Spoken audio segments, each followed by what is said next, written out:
Este martes, el gobierno cubano informa a través del diario oficial Granma que se ha rendido tributo a los militares que murieron durante el operativo de extracción de Nicolás Maduro y Cilia Flores en Caracas la madrugada del sábado.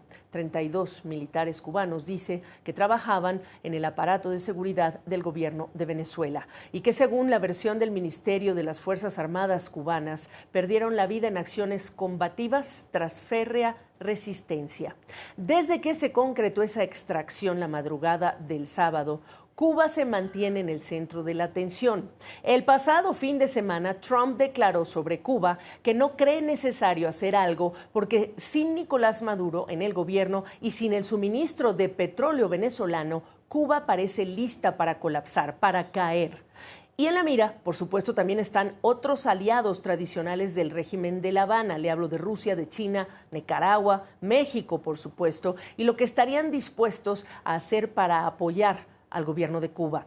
Y la respuesta que incluso tendría la Casa Blanca como reacción a alguna medida que tomen estos gobiernos. En la mira, por ejemplo, está si es que el gobierno mexicano activa el envío de petróleo a Cuba, como ha hecho en otras ocasiones, aduciendo razones humanitarias. Esos envíos de crudo han aumentado considerablemente, por cierto, en el último año.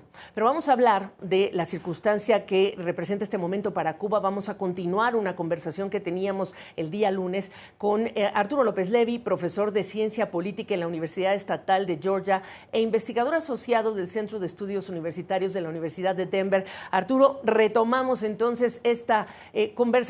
Voy a empezar por lo que dijo Trump. Cuba parece estar lista para colapsar, pero la historia nos ha marcado muchos, etapas de Cuba en las que muchas personas pensaban que esto ocurriría y no pasa.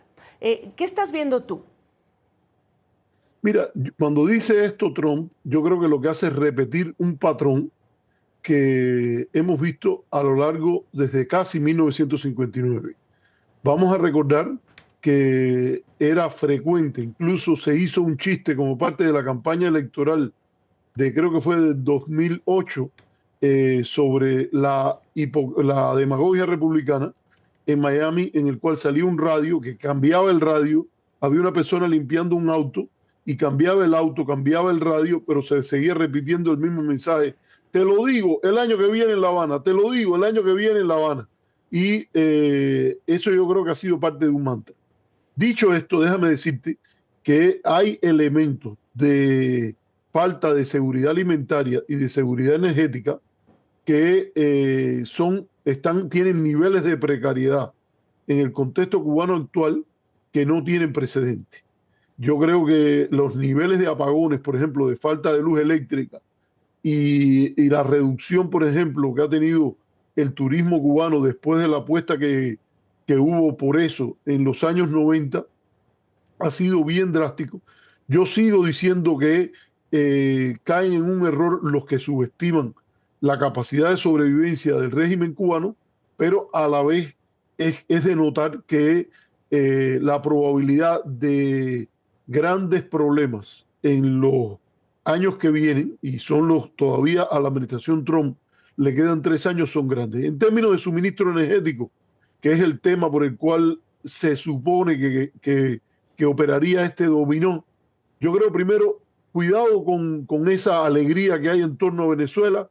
El chavismo, que es un movimiento político con una alianza con el gobierno cubano, sigue en el poder en Venezuela. O sea, todo esto que se está diciendo de que Estados Unidos está controlando Venezuela, Estados Unidos controla el régimen de sanciones contra Venezuela y ha puesto un muro con el Gerald Ford, el portaavión a la cabeza, para el movimiento de petróleo entre Cuba y Venezuela, y que mucho ocurría con la llamada de esa flota fantasma.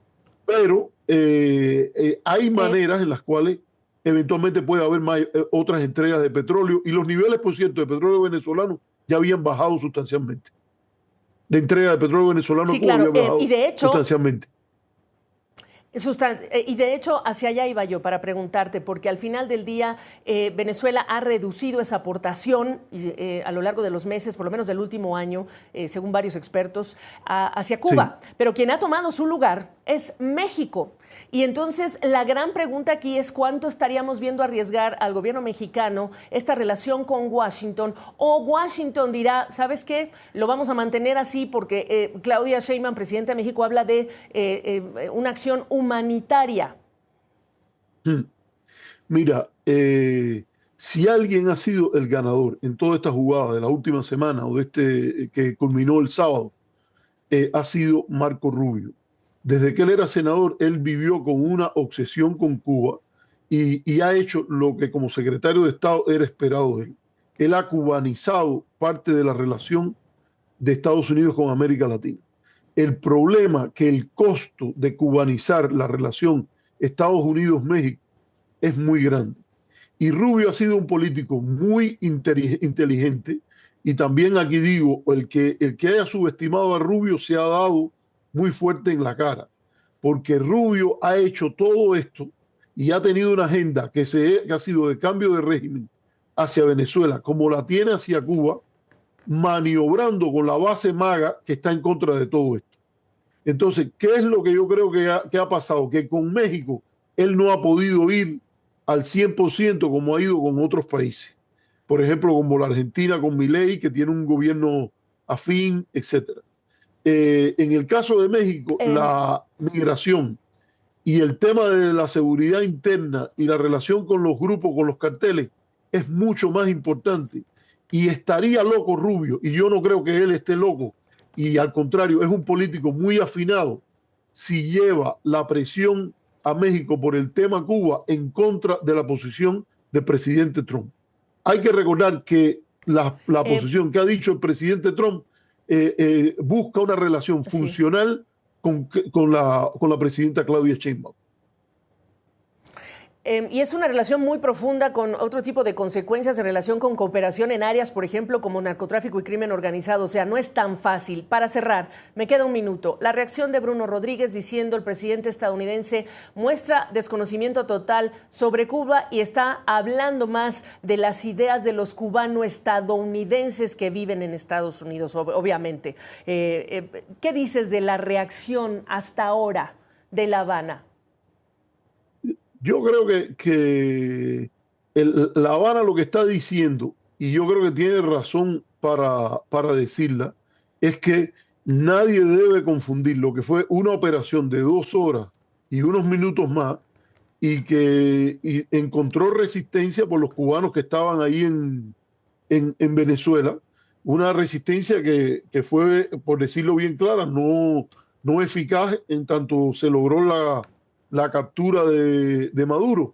Pero yo creo que es un error partir de que esto fue lo que pasó en Venezuela y que usted puede ir y montarlo en Cuba o esperar que el gobierno de Cuba vaya a caer. No hay, cualquier analista objetivo tiene que decir que si la oposición venezolana, según el propio Trump, no está madura para jugar un papel importante, la oposición cubana yo creo que no cuenta para nada en este momento en los cálculos del futuro de Cuba. Y a la larga, lo que hay que esperar es que aumenten las presiones, pero el gobierno cubano tiene fichas que jugar y sobre todo está moviéndose en su alianza geoestratégica con China y Rusia como resultado de una política que es profundamente contraproducente.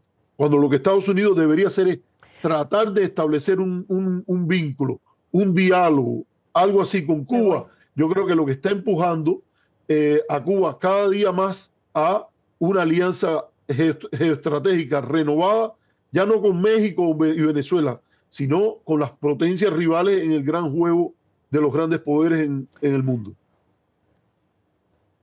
Bueno, pues se nos termina el tiempo. Un gusto siempre escucharte, Arturo López Levy. Buenas noches, gracias. Qué gusto, Gabriela. Hasta luego.